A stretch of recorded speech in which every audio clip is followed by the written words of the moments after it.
जय हिंद। तो हम लोगों की पॉलिटी की एक सीरीज़ चल रही है, तो अगर वीडियो पसंद आता है तो लाइक शेयर और सब्सक्राइब कर देना, ठीक है।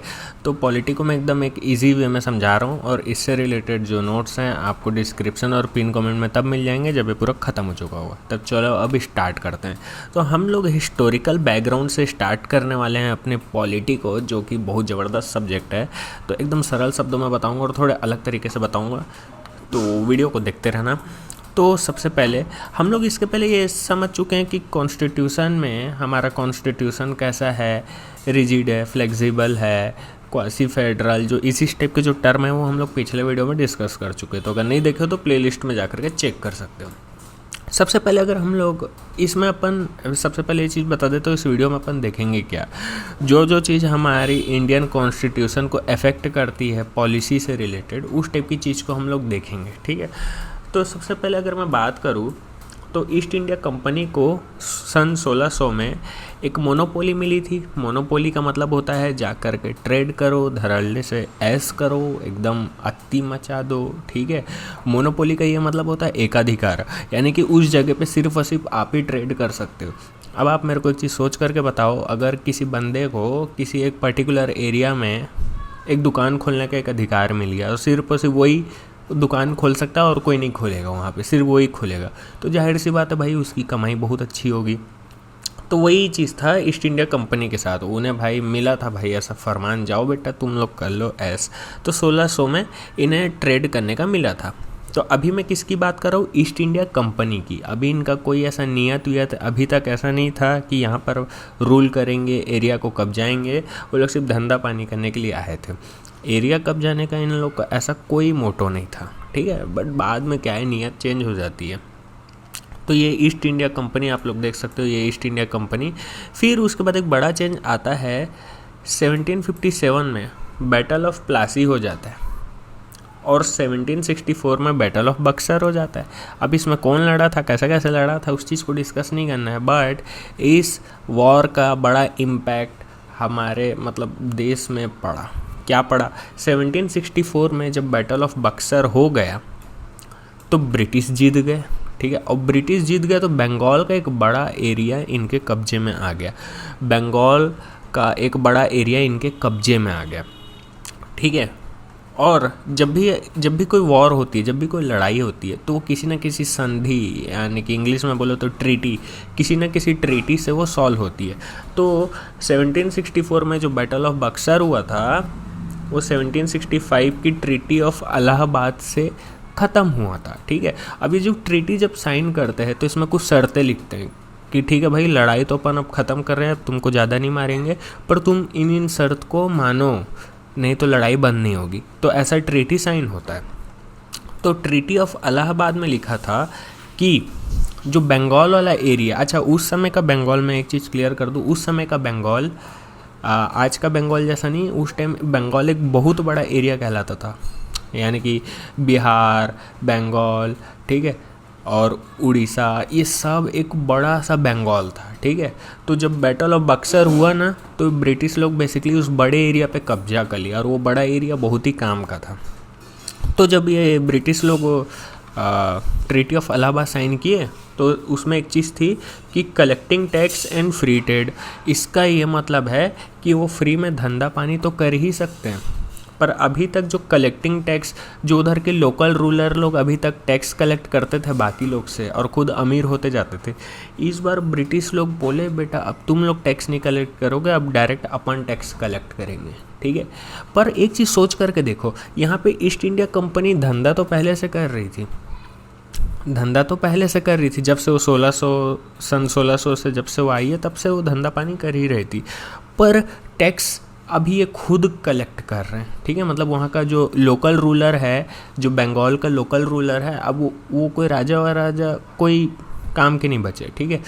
अब जितना टैक्स है ईस्ट इंडिया कंपनी रखेगी। पर एक चीज़ सोच के बताओ, ईस्ट इंडिया कंपनी टैक्स ले तो रही है, पर क्या ये इंग्लैंड भेजेगी? नहीं भेजेगी, ये खुद रखेगी और खुद रख करके भयानक करप्ट हो जाएगी, भयानक बदमाश वाला करप्ट हो जाएगी, ठीक है। इंग्लैंड भेजते रहती तो कायदे से अपने देश का मतलब जीडीपी जीएनपी ये सब कुछ ना कुछ इम्पैक्ट डालती, ठीक है, वो एक अलग टॉपिक है। बट ये लोग ऐसा नहीं कर रहे थे, इन लोग खुद ठूसते जा रहे थे, पिटल्ले होते जा रहे थे एकदम, ठीक है। तो जो कलेक्टिंग टैक्स और फ्री ट्रेड है, यानी कि ज़मीन से पैसा कैसे निकाले, ये जो टैक्स है और जो फ्री ट्रेड है, ये बेसिकली देखा जाए तो एक भूमि से रिलेटेड है। एक ज़मीन से आप पैसा निकाल रहे हो, एक ज़मीन से आप टैक्स कलेक्ट कर रहे हो, ठीक है। तो इसे दीवानी राइट कहते हैं। तो ट्रीटी ऑफ इलाहाबाद में ये चीज़ हुई। और जैसा कि मैं बताया कि ट्रीटी ऑफ इलाहाबाद के बाद और बैटल ऑफ बक्सर के बाद इनके पास जो बड़ा एरिया आया वो था बंगाल। और जो बंगाल है उस टाइम बंगाल, बिहार, उड़ीसा, यानी कि आज का जो आप बंगाल, बिहार और उड़ीसा देखते हो ना, ये बड़ा सा एरिया, मतलब पूरे कंबाइंड 3 स्टेट मिल करके एक उस समय का बंगाल बनता था। तो उतने बड़े एरिया पे अब ईस्ट इंडिया कंपनी का कब्जा आ चुका था और इन्हें दीवानी राइट्स मिल चुकी थी। वहाँ पे फ्री में ट्रेड कर सकते हैं, है ना, और टैक्स खुद कलेक्ट करेंगे। अब राजा महाराजा के पास टैक्स नहीं जाएगा, अब खुद टैक्स कलेक्ट करेंगे, पर कलेक्ट सिर्फ अपने लिए कर रहे हैं। इन लोग इंग्लैंड वगैरह नहीं भेजेंगे, इस चीज़ को बांध के रखना, अभी मैं कनेक्टिविटी जोड़ूंगा, ठीक है। यहाँ पे मैं एक लाइन लिखा हूँ, monopoly no use without abuse. इसका ये मतलब है कि अगर आपको किसी एक चीज़ का एकाधिकार मिल गया है, मोनोपोली मिल गई है, तो उसका तो आप यार बदसलूकी मतलब बदमाशी दिखाओगे उसमें, ठीक है। अगर किसी दुकान में, मतलब एक एग्जांपल दूँ, अगर किसी एक पर्टिकुलर एरिया है, वहाँ पे सिर्फ आपकी ही दुकान है और आप आलू बेचते हो और आलू की और कोई दुकान ही नहीं है वहाँ पे ठीक है, तो आप तो यार उसका कॉस्ट वॉस्ट को एकदम ज़्यादा बढ़ा दोगे, क्योंकि आपको तो पता है और कोई कॉम्पिटिटर नहीं है, ठीक है। तो जो एकाधिकार है उसका आप गलत फ़ायदा उठा रहे हो, ये वही चीज़ है।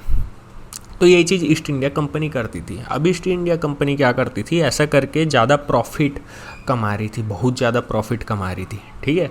और साथ में करप्ट भी होते जा रहे थे इन लोग, ईमानदारी बची नहीं, क्योंकि एकाधिकार क्या है, इंसान को करप्ट बना देता है यार, सच बताओ तो। अगर आपको किसी एक चीज़ का एकाधिकार प्राप्त है, सिर्फ और सिर्फ आप ही सप्लायर हो उस चीज़ के, तो फिर आप अत्ती मचा दोगे, ठीक है, गंद मचा दोगे, एकदम करप्ट हो जाओगे। अच्छा, ये ईस्ट इंडिया कंपनी अभी इंडिया में है, ठीक है। और इन लोग कौन हैं, ब्रिटिश, इन्हीं ब्रिटिश कहते थे, इन्हीं अंग्रेज कहते थे, ठीक है। इसके साथ में इंग्लैंड, लंदन, ब्रिटेन, जो यूरोप की कंट्री है, ठीक है, वहाँ पर भी कुछ ब्रिटिश लोग हैं, ठीक है, वहाँ पर भी ब्रिटिश बिजनेसमैन हैं, पर वो ईस्ट इंडिया कंपनी नहीं है। ईस्ट इंडिया कंपनी वो है जिसे मोनोपोली मिली है इंडिया में ट्रेड करने के लिए। और जो बाहर में जो बैठे बिजनेसमैन हैं, जो भी ब्रिटिश है, जो इनके भाई बंधु हैं, उनको इनसे जलन होने लगी। क्यों जलन नहीं होगी भाई, क्योंकि इन लोग भाई धड़ल्ले से पैसा कमा रहे हैं और उन लोगों को कोई फ़ायदा नहीं हो रहा है। तो उन लोग क्वीन वगैरह से रिक्वेस्ट किए, अरे यार इन लोग को थोड़ा देखो यार, हमारे ही बच्चे बिगड़ गए हैं, थोड़ा पैसा वैसा भी नहीं देते यार इंग्लैंड में। तो उधर की क्वीन ने एक रेगुलेटिंग एक्ट लाया, एक नहीं बहुत सारे लाए, ठीक है।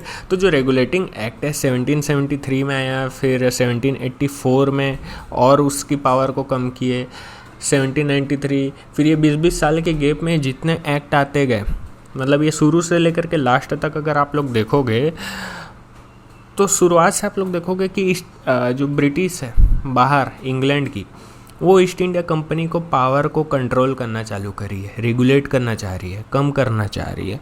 तो यहाँ से पावर को खींचना चालू किए और खींचते खींचते 1853 जब तक आएगा तब तक ऑलमोस्ट हालत ख़राब हो चुकी होगी ईस्ट इंडिया कंपनी की, सर्वाइव भी नहीं कर पाएगा वो, ठीक है।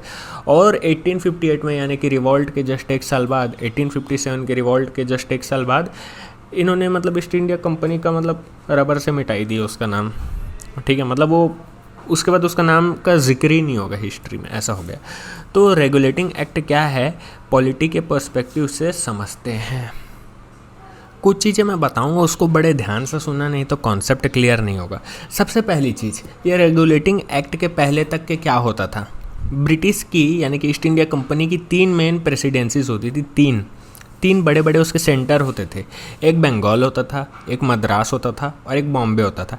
तीनों अलग अलग कोने में इंडिया के, आप लोग अगर मैप से कंपेयर करो, बंगाल, मद्रास और बॉम्बे, तीनों कोई इक्वल पावर रखा करते थे, तीनों कोई अपने अपने लॉ खुद बना लिया करते थे, इम्प्लीमेंट भी खुद कर लिया करते थे, ठीक है।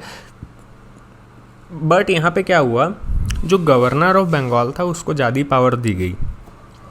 रेगुलेटिंग एक्ट में गवर्नर ऑफ बंगाल को गवर्नर जनरल ऑफ बंगाल बना दिया, यानी कि बाकी की बची 2 प्रेसिडेंसीज का भी हेड, यानी कि गवर्नर जनरल ऑफ बंगाल अब मद्रास और बॉम्बे दोनों का भी हेड बन गया। बंगाल का तो है ही है, मद्रास और बॉम्बे का भी। यानी कि यहाँ से एक चीज़ क्लियर हो जाती है कि जो गवर्नर जनरल ऑफ बंगाल है, अब वो बंगाल का लॉ तो वो पहले भी बनाता था, पर अब वो बॉम्बे और मद्रास का भी खुद ही बनाएगा। ठीक है, अब बॉम्बे और मद्रास के पास अब लॉ बनाने की पावर नहीं बची। ठीक है, और एक चीज़ और ध्यान में रखना है कि जो गवर्नर ऑफ बंगाल है, रेगुलेटिंग एक्ट में गवर्नर जनरल ऑफ बंगाल यानी कि जीजीबी बन चुका है। ठीक है, बट अभी भी बॉम्बे और मद्रास में गवर्नर ऑफ बॉम्बे और गवर्नर ऑफ मद्रास बैठे हैं, इस चीज़ को ध्यान में रखना है।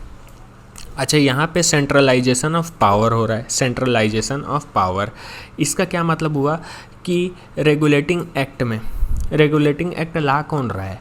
ब्रिटेन, इंग्लैंड की क्वीन, ठीक है, वो ईस्ट इंडिया कंपनी से उसका पावर छीन रही है। तो बेसिकली इनकी स्ट्रेटेजी क्या है? पहले इन लोग ईस्ट इंडिया कंपनी से पूरी पावर को अपनी तरफ खींचेंगे, सेंट्रलाइज करेंगे। 2 चीज़ होती है, एक सेंट्रलाइजेशन होता है और एक डिसेंट्रलाइजेशन होता है। सेंट्रलाइजेशन का ये मतलब होता है कि आप पावर को अपनी तरफ खींच रहे हो, केंद्र की तरफ पावर का डायरेक्शन अपनी तरफ। यानी कि अगर बहुत सारी स्टेट है तो स्टेट से पावर को अपनी तरफ खींचना, पूरी पावर मेरे पास बेटा, तुम्हारे पास घंटा कुछ नहीं, ऐसा वाला। और डिसेंट्रलाइजेशन का यानी कि विकेंद्रीकरण का इसका उल्टा मतलब निकलता है कि पावर को डिस्ट्रीब्यूट कर देना। जैसे इंडिया में आज आप लोग देखते हो कि जो सेंटर है स्टेट को भी पावर दे रखी है। हालांकि वो बात अलग है कि सेंटर के पास ज़्यादा पावर है, बट डिसेंट्रलाइज तो किए ना, स्टेट को भी तो खुद की पावर दी है ना। तो वो चीज़ इधर नहीं हो रही थी, यहाँ पे सेंट्रलाइज हो रहा था, क्योंकि इनका मेन एम क्या था? ईस्ट इंडिया कंपनी से पावर को जल्दी से जल्दी लेना। तो वो होगा कैसे? उनके पास जो बची हुई पावर है उसको खींचो, तो यहाँ से सेंट्रलाइजेशन स्टार्ट होता है। अभी मतलब इन लोग ना समेट रहे हैं, पावर को समेट रहे हैं, इस चीज़ को ध्यान में रखना। डिसेंट्रलाइज भी होगा, वहाँ पे कनेक्टिविटी काम आएगी। इसके साथ में जो गवर्नर जनरल ऑफ बंगाल था उसको परेशान करने के लिए 4 एग्जीक्यूटिव के मेंबर भेजे गए थे, जो लोग कभी भी इसका काम होने नहीं देते थे।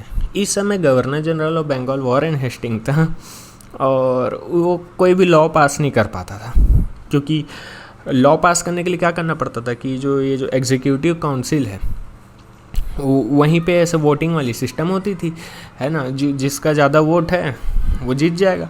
तो अब वॉरेन हेस्टिंग क्या है, अकेला पड़ जाता था। ये 4 लोग में से 3 लोग तो इसके दुश्मन थे, 1 जन दोस्त था। फिर रेशियो थोड़ा जमता नहीं था ना, कभी भी वॉरेन हेस्टिंग अपना लॉ पास नहीं करा पाता, तो बदमाशी हो जाती थी बेचारे के साथ, परेशान हो जाता था। इसके साथ में एक कोर्ट ऑफ डायरेक्टर नाम की एक पोस्ट बनाई गई थी रेगुलेटिंग एक्ट में। ये कोर्ट ऑफ डायरेक्टर क्या करता था? ये ब्रिटेन में आंसर देता था। आंसरेबल कोर्ट ऑफ डायरेक्टर इसलिए लिखा हूँ क्योंकि ये क्या करता था, इधर से इन्फॉर्मेशन कलेक्ट किया कि कंपनी वाले लोग क्या गंद मचा रहे हैं, और उसका इन्फॉर्मेशन वो इंग्लैंड पहुँचाता था। ये उसकी पोस्ट की काम थी। वो क्या करता था, इनसे इन्फॉर्मेशन लिया और इंग्लैंड में इन्फॉर्मेशन को पहुंचा रहा है, अरे इन लोग ऐसे ऐसे कर रहे हैं करके, ठीक है। तो कोर्ट ऑफ डायरेक्टर एक इन्फॉर्मेशन पहुंचाने का काम कर रहा है। इसके साथ में रेगुलेटिंग एक्ट में जो कोर्ट ऑफ डायरेक्टर है वो अभी पॉलिटिकल वगैरह अलग अलग मैटर में अपना टांग फंसा रहा है, मतलब ज़्यादा फैल रहा है। अभी अभी बना है ना, इसलिए ज़्यादा फैल रहा है, ठीक है। इसके साथ में एक सुप्रीम कोर्ट बना फोर्ट विलियम, ठीक है। ये यूरोपियंस के ट्रायल के लिए था, यूरोपियंस के ट्रायल के लिए, इंडियन के लिए नहीं था ये, ठीक है। सबसे पहली चीज़ यूरोपियन मतलब जो बाहर से आए थे उनके लिए, ठीक है। रेगुलेटिंग एक्ट में अब कौन कौन चीज़ रेगुलेट कर रहे हैं गवर्नर जनरल ऑफ बंगाल यानी कि ईस्ट इंडिया कंपनी को, वो ध्यान से देखो। ईस्ट इंडिया कंपनी को अब रेगुलेट कौन कौन कर रहा है? एक तो काउंसिल के 4 मेंबर लोग टांग फंसा रहे हैं, उसका कुछ भी पास होने नहीं दे रहे, ठीक है। इधर वॉरेन हेस्टिंग अकेला पड़ जा रहा है, गवर्नर जनरल ऑफ बंगाल अकेला पड़ जा रहा है, ठीक है। और उधर काउंसिल के मेंबर लोग डोमिनेट कर जा रहे हैं, तो कोई लॉ पास नहीं करा पा रहा है। साथ में कोर्ट ऑफ डायरेक्टर आ गए जो ऐसा नज़र फाड़ के उसको देख रहे हैं, ठीक है। और थोड़ी थोड़ी पल पल की खबर इंग्लैंड पहुंचा रहा है, ठीक है। तो कोर्ट ऑफ डायरेक्टर भी मस्ती कर रहा है। अब भाई सुप्रीम कोर्ट भी आ गए। सुप्रीम कोर्ट को बोला गया तू देख यार इन लोग को, तू जज है, किस बात का जज है, तू देख थोड़ा एग्जीक्यूटिव वगैरह में देख। अच्छा एक चीज़ और, यहाँ पे जो एग्जीक्यूटिव काउंसिल था इस समय लेजिस्लेटिव टाइप की कोई बॉडी नहीं थी, ठीक है। लेजिस्लेटिव यानी कि लॉ मेकिंग बॉडी कोई एक अलग से नहीं थी, एग्जीक्यूटिव लोग ही पूरा काम करते थे, लॉ बनाते भी थे, इम्प्लीमेंट भी खुद करते थे, इसलिए एग्जीक्यूटिव यहाँ पे नहीं लिखा हूँ, इन्हीं लोग लॉ बनाते हैं, ठीक है। अच्छा ये जो जुडिशरी है ये इसका थोड़ा ज़्यादा बकर चालू हो गया था, जुडिशरी का ज़्यादा बकर चालू हो गया था, क्यों? क्योंकि जुडिशरी को रखा किस लिए था, इनके ऊपर नज़र रखने के लिए, ठीक है, कि कोई ज़्यादा अत्ती तो नहीं मचा रहे, है ना। कहीं मान लो कोर्ट ऑफ डायरेक्टर ही करप्ट हो गया तो तू तो कम से कम हमको बता दे ऐसा। बट ये क्या ज़्यादा उंगली करने लगा, ये वॉरेन हेस्टिंग को और ज़्यादा परेशान करने लगा, गवर्नर जनरल ऑफ बंगाल को और परेशान करने लगा। वो तो पहले ही लॉ नहीं बना पा रहा है और जो थोड़े बहुत लॉ बना पा रहा है उसमें जुडिशरी अपना पैर घुसा रहा है। इसलिए इस दिक्कत को दूर करने के लिए एक एक्ट आता है, सेटलमेंट एक्ट 1781 का, ठीक है। उसमें बोलता है जुडिशरी भाई साहब तुम नमस्ते, तुमको सालापन थोड़ा सा इज्जत दे दिए, तुम बकर कर दिए, तुम क्या दूर रहो भाई, ठीक है। तुम एग्जीक्यूटिव लेजिस्लेटिव सबसे दूर रहो, लेजिस्लेटिव तो अभी है नहीं बट यार तुम दूर रहो, लॉ बनाने इम्प्लीमेंट करने हैं, तू थोड़ा दूर रह, लॉ बनाने से तू दूर रह करके। इसलिए आप लोग आज भी देखते हो कि लेजिस्लेटिव और एग्जीक्यूटिव से जुडिशरी अभी तक सेपरेट है, ठीक है, क्योंकि यही सब कुछ इवेंट हुए हैं जिससे कॉन्स्टिट्यूशन जो लोग बनाए हैं बैठ करके उन लोगों को एक अभी तक तो चीज़ें समझ में आ गई, कौन सी चीज़ अच्छी है हमारे लिए, कौन सी चीज़ बेकार है, मतलब देश के आज़ाद होते तक करके उनको चीज़ें धीरे धीरे समझ में आ गई। जो लोग कॉन्स्टिट्यूशन बनाए हैं बहुत सारे लोग मिल करके बनाए, तो उनको ये सब चीज़ें पता चल गई कि अच्छा क्या चीज़ अच्छा है क्या चीज़ नहीं है। तो उनको ये चीज़ यहाँ से दिख गई होगी कि जो जुडिशरी है अगर उसको लेजिस्लेटिव और एग्जीक्यूटिव में घुसा दें तो वो भाई उंगली करेगा। इसलिए एग्जीक्यूटिव और लेजिस्लेटिव जुडिशरी लेजिस्लेटिव और एग्जीक्यूटिव से आज तक दूर है भाई, कोई नाता नहीं है उसका, सेपरेट है एकदम। तो ईस्ट इंडिया मतलब 1781 के सेटलमेंट एक्ट में बोला जुडिशरी चाचा तुम दूर रहो, ज़्यादा अति कर दिए। ईस्ट इंडिया कंपनी को कंट्रोल करेंगे वो 4 एग्जीक्यूटिव के मेंबर जो वॉरेन हेस्टिंग को परेशान करने के लिए आए थे, ठीक है। उसके बाद आता है 1784 का Pitt's India act. Pitt's India act में पहली बार जो ब्रिटिश ने बोला था कि ब्रिटिश पोजीशन इन इंडिया, ये ब्रिटिश का पोजीशन है, ये हमारा पोजीशन है, ठीक है। मतलब अब देखो ये ईस्ट इंडिया कंपनी के स्टेटमेंट नहीं है, ये जो ब्रिटिश है जो इंग्लैंड वाले हैं, क्योंकि चूंकि अब उन लोग तो हस्तक्षेप करना चालू कर चुके हैं, तो बेसिकली जो ईस्ट इंडिया कंपनी है देखा जाए अगर मोटा मोटा तो वो लोग तो सिर्फ धंधा पानी करने वाले थे। अब जो बाहर से जो इंग्लैंड के लोग जो इंटरफेयर कर रहे हैं वो लोग इंडिया में अब कब्जा करना चाह रहे हैं, तो उन्होंने ब्रिटिश पोजीशन इन इंडिया घोषित कर दिया। थोड़ी देर पहले मैं आप लोगों को एक बात बताया था कि 1764 में बक्सर का युद्ध हुआ जो कि इलाहाबाद की ट्रीटी के साथ एंड हुआ 1765 में, ठीक है। और इलाहाबाद की ट्रीटी के साथ उन्हें दीवानी राइट मिल जाती है, उस ज़मीन से पैसा कमाने की राइट मिल जाती है। कौन से एरिया की? बंगाल की। और बंगाल बिहार, उड़ीसा और बंगाल, ये बड़ा सा एरिया बंगाल कहलाता था, है ना। तो ये जो इतना बड़ा सा एरिया है जो ईस्ट इंडिया कंपनी कैप्चर कर चुकी थी, अब वो पूरा एरिया सीधे सीधे उन ब्रिटिशर्स के पास चले जाता है जो इंग्लैंड में बैठे हैं, समझ रहे हो। अब वो ब्रिटेन का हिस्सा है, यहाँ से चीज़ें चालू होती। तो पिट्स इंडिया एक्ट 1784 में पहली बार ये चीज़ बोला गया था। इसके साथ में एक बोर्ड ऑफ कंट्रोल नाम की भी एक बॉडी बनाई गई। जैसा कि मैं आपको बताया था रेगुलेटिंग एक्ट में बताया था, एक कोर्ट ऑफ डायरेक्टर नाम की एक पोस्ट थी जो क्या करते थे, इधर का इन्फॉर्मेशन को बाहर पहुंचाते थे, इंग्लैंड में पहुंचाते थे, बट किसको पहुंचाते थे वैसी कोई बॉडी नहीं थी। तो एक बोर्ड ऑफ कंट्रोल नाम की एक बॉडी बनाई गई जो कि इंग्लैंड में बैठे। और जो बोर्ड ऑफ कंट्रोल है, काम की जो पावर है, पॉलिटिकल, मिलिट्री, ये सब पावर को अब अपने पास रख ली। देख रहे हो अभी भी फिर से पावर सेंटर की तरफ जा रहा है। अभी पावर अभी थोड़े आगे तक करके सेंटर की तरफ ही जाएगा। अभी धीरे धीरे ईस्ट इंडिया कंपनी के पास जो पावर थी ना, एक एक एक्ट में थोड़ा थोड़ा करके खींच रहे हैं।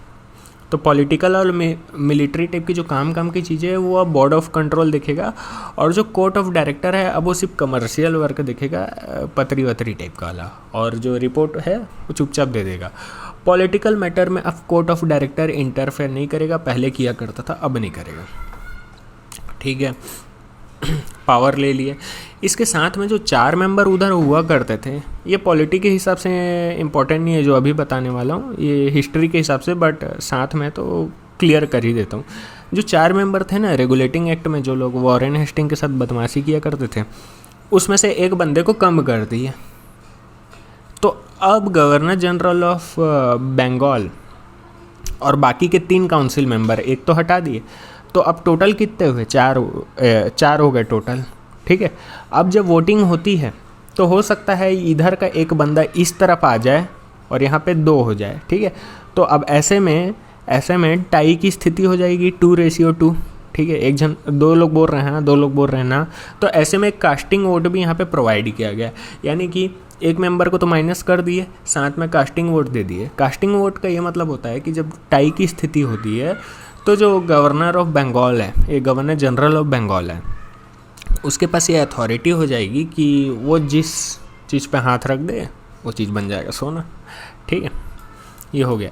इसके साथ चार्टर एक्ट 1793, 1813, 1833 ये बार बार आया, 20-20 साल के गैप में आया, बट हिस्ट्री में इसकी एक अलग इम्पोर्टेंस है, बट पॉलिटी के पॉइंट ऑफ व्यू से ये उतना इम्पोर्टेंट नहीं।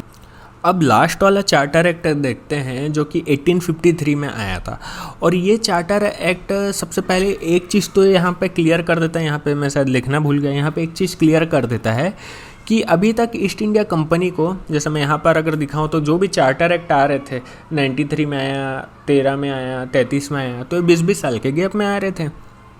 ये स्पेसिफिक 20-20 साल के गैप में किस लिए था, सोच करके देखो। क्योंकि चार्टर पास होता था कि ले चल 20 साल के लिए धंधा कर ले चल 20 साल के लिए धंधा कर ले, फिर 1813 में ले चल 20 साल के लिए धंधा कर ले। बट 1853 में जो चार्टर एक्ट आता है वो ये क्लियर कर देता है अब ये अनस्पेसिफाइड पीरियड के लिए, यानी कि तुम कल अच्छे से काम नहीं करोगे, तुमको कल ही हटा देंगे, ठीक है। तो अनस्पेसिफाइड पीरियड, अब कोई 20 साल नहीं है, अब ये कभी भी हट सकता है, ठीक है। कभी भी हट सकता है के बावजूद ये जा कर के 1858 में हटा है फाइनली, ठीक है। बट यहाँ से ये अनस्पेसिफाइड पीरियड के लिए हो गया था। इसके साथ में अभी तक एक सेपरेट लॉ मेकिंग बॉडी नहीं थी, ठीक है। अभी तक मैं आपको बताया कि एग्जीक्यूटिव ही लेजिस्लेचर का काम करता था, एग्जीक्यूटिव ही लॉ बनाता था और लॉ को इम्प्लीमेंट करता था। जबकि आज हम लोग कॉन्स्टिट्यूशन में क्या देखते हैं आज कि लेजिस्लेटिव जो है लॉ बनाएगा और एग्जीक्यूटिव उस चीज़ को इम्प्लीमेंट करेगा, आगे बढ़ाएगा। एक अच्छा एग्जांपल दिया था मैं पिछले वीडियो पे, ठीक है, वो मम्मी पापा वाला है ना। तो सेपरेट लॉ मेकिंग बॉडी बनी लेजिस्लेटर, लेजिस्लेशन मतलब यहाँ से चालू होता है, ठीक है। अब एक लॉ बनाने वाली एक अलग सी बॉडी आ गई, बट मैं बता रहा हूँ जो लेजिस्लेटर है ना, जो अब लॉ मेकिंग बॉडी आई है, इससे ज़्यादा इज्जत नहीं मिलने वाली वो देखना अभी क्यों। इसके साथ में जो चार्टर एक्ट 1853 आता है उसमें फाइनली सिविल सर्विस को अलाउ कर दिया जाता है कि अब इंडियन भी उसमें आए, ठीक है। सिविल सर्विस 2 टाइप की हुआ करती थी, एक कोविनेटेड, एक अनकोविनेटेड। कोविनेटेड मतलब हायर पोस्ट, अनकोविनेटेड मतलब लोअर पोस्ट। 1853 के एक्ट के पहले ऐसा होता था कि जो इंडियंस हैं उन्हें अनकोविनेटेड यानी कि जो लोअर वाली पोस्ट हुआ करती थी उसमें बस एंट्री अलाउड थी, है ना, और जो कोविनेटेड था, जो हायर पोस्ट हुआ करती थी, उसमें अलाउड नहीं था। इसके साथ में अभी तक कोई डायरेक्ट एग्ज़ामिनेशन वाला प्रोसेस नहीं था, ठीक है। अभी तक कोई ऐसा प्रोसेस नहीं था कि आप एग्ज़ाम क्लियर करोगे और उसके बाद सिविल सर्विस ज्वाइन करोगे। यहाँ पे सिस्टम क्या हुआ करता था, अगर मान लो कोई बंदा है, उसे अगर सिविल सर्विस में बनना है, मतलब जॉब करना है, तो वो क्या करेगा, कोर्ट ऑफ डायरेक्टर के पास जाएगा, कोर्ट ऑफ डायरेक्टर उसे पैसा वैसा देगा, स्पॉन्सर करेगा उसको। ये बंदा जाएगा लंदन पढ़ने के लिए, पढ़ करके अंग्रेज बन के आएगा इंडिया में, ठीक है, और सिविल सर्वेंट वो तब तक बन चुका होगा, ठीक है। अब अब चूंकि कोर्ट ऑफ डायरेक्टर इसे सपोर्ट किया तो यह तो ज़िंदगी भर उसको चाटेगा, मतलब ऐसा वाला सीन हो गया। तो जो कोर्ट ऑफ डायरेक्टर है ये उसके खिलाफ कभी नहीं बोलेगा। बेसिकली अगर मैं ये बोलूँ कि जो civil servant court of director से पैसा लिए इंग्लैंड गए पढ़ के आए, वो अब कोर्ट ऑफ डायरेक्टर के अगेंस्ट कभी बोलेगा नहीं, उसका लॉयल हो जाएगा। अब ऐसे में सीन ये होता था कि अगर इंग्लैंड से क्वीन कुछ करने के लिए बोली या कुछ रिपोर्ट मांग रही है, तो यहाँ के जो सिविल सर्वेंट होते थे जो कि कोर्ट ऑफ डायरेक्टर के अब लॉयल हो चुके हैं, तो कोर्ट ऑफ डायरेक्टर के अगेंस्ट में उन लोग कुछ नहीं बोलते थे, साथ में कोर्ट ऑफ डायरेक्टर की ज़्यादा तरफदारी करते थे।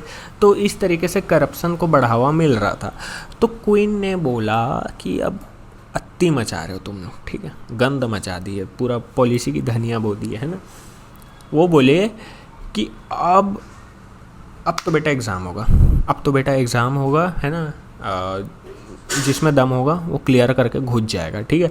अब कोई सोर्सिंग वोर्सिंग वाली चीज़ नहीं बची यहाँ पे।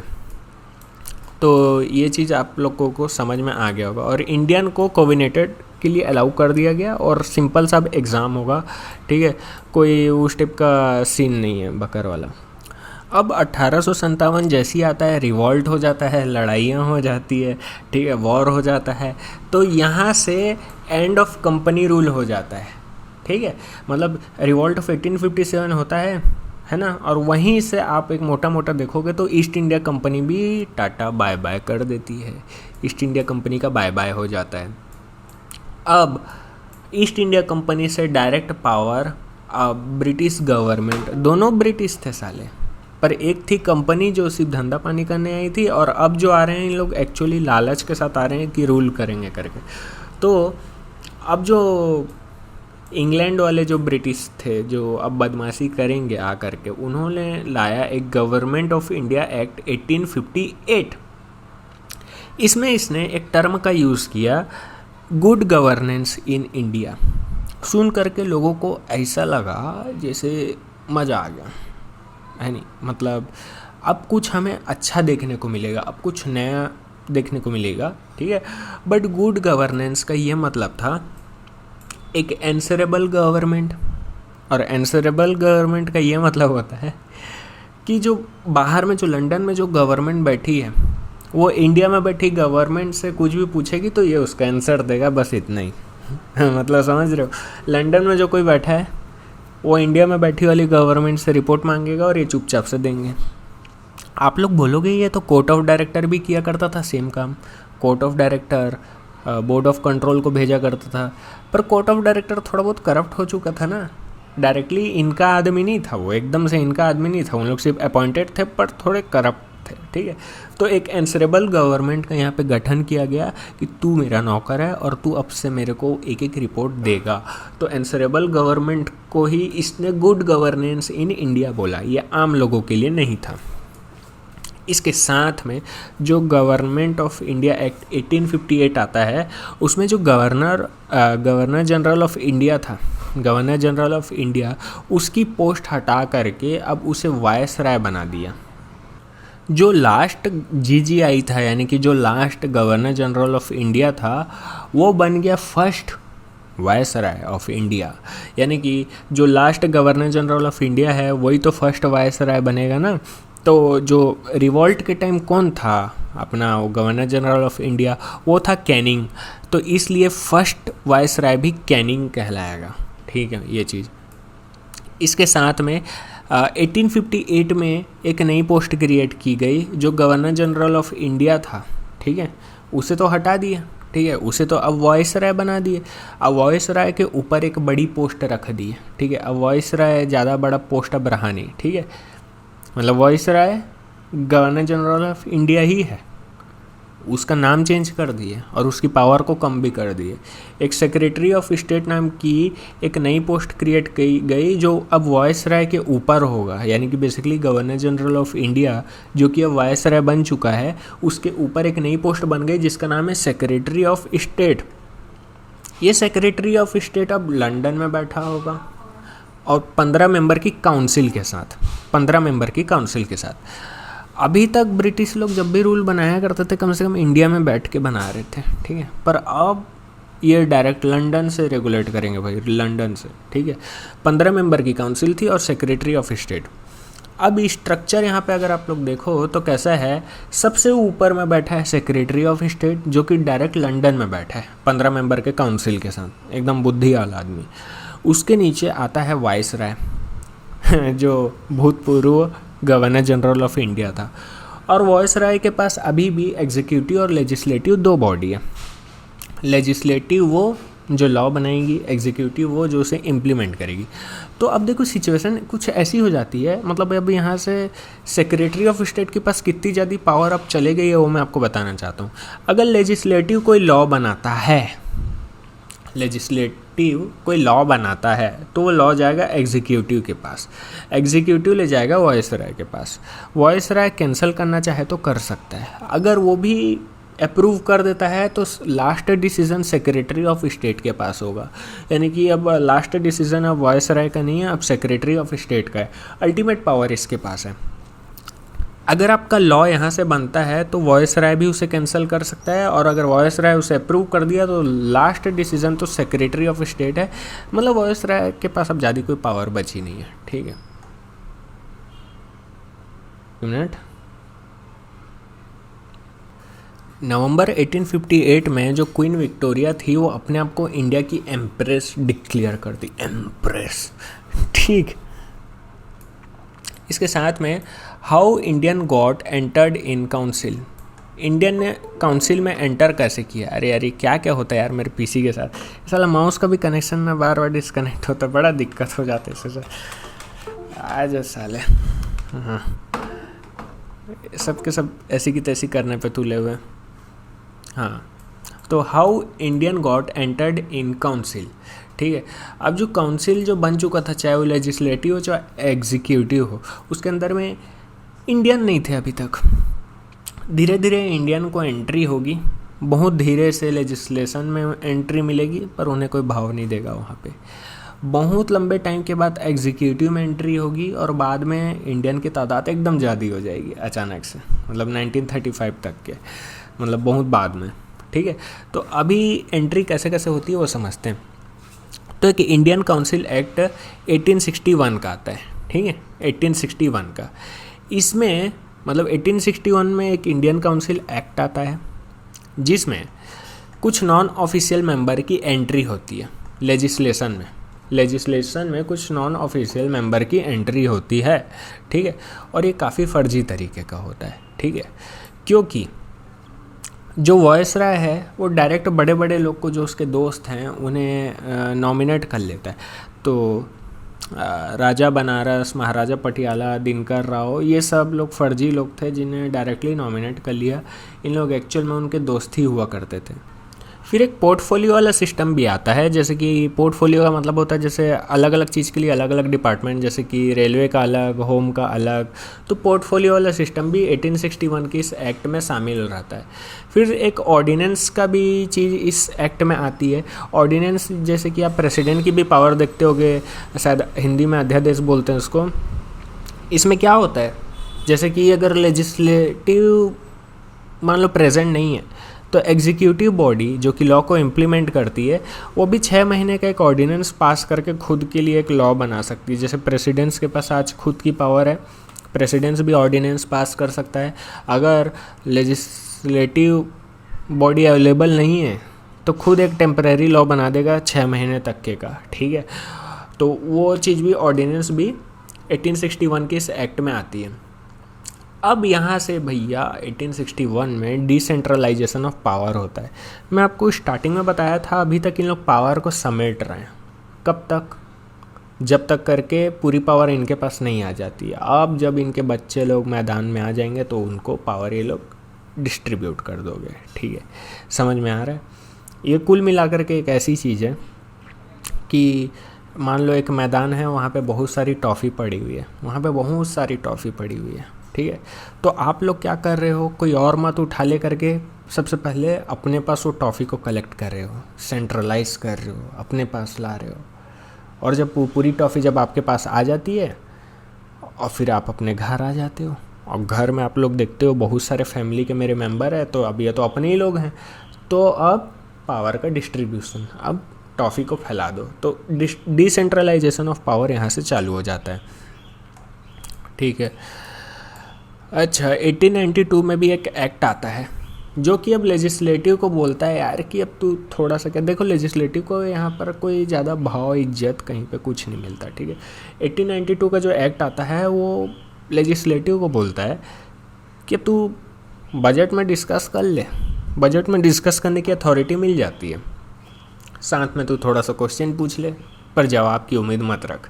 मतलब तू थोड़ा सा क्वेश्चन पूछ सकता है, जवाब की उम्मीद मत रखना, कोई ज़्यादा कंपलसरी नहीं तेरे को जवाब देना, और बजट पे तू हल्का फुल्का डिस्कशन कर सकता है, ज़्यादा उछलने का ज़रूरत नहीं है। इसके साथ में जो अभी जो मैं आपको बताया था कि एक नॉन ऑफिशियल मेंबर की एंट्री हो रही थी इंडियन की, और जो वायसराय है डायरेक्ट अपने वो दिनकर राव, महाराजा पटियाला, बनारस, ये सब लोग को डायरेक्टली उठा लिया था क्योंकि उनके दोस्त लोग थे, डायरेक्टली नॉमिनेट कर लिया। बट यहाँ पे सिस्टम को थोड़ा सा चेंज किया, यहाँ पे एक इनडायरेक्ट टाइप का चीज़ हो रही है, इनडायरेक्ट। सेंटर में अगर देखें तो सेंट्रल लेवल में जो लेजिस्लेशन में जो इंडियन मेंबर जाएंगे उनकी एंट्री बड़े बड़े लोग से पूछ के होगी, जैसे Bengal chambers of commerce, BCC, बड़े बड़े लोग, बड़े बड़े बिजनेसमैन लोग से मतलब पूछ के होगी कि इसको कर लेंगे, इसको कर लेंगे ऐसा। और वैसे अगर आप स्टेट में देखो तो अभी भी मैं आपको बता रहा हूँ वायसराय तो सेंटर में बना है, पर अभी भी स्टेट में कौन बैठा है? गवर्नर। अभी भी governor of Bengal, governor of Madras.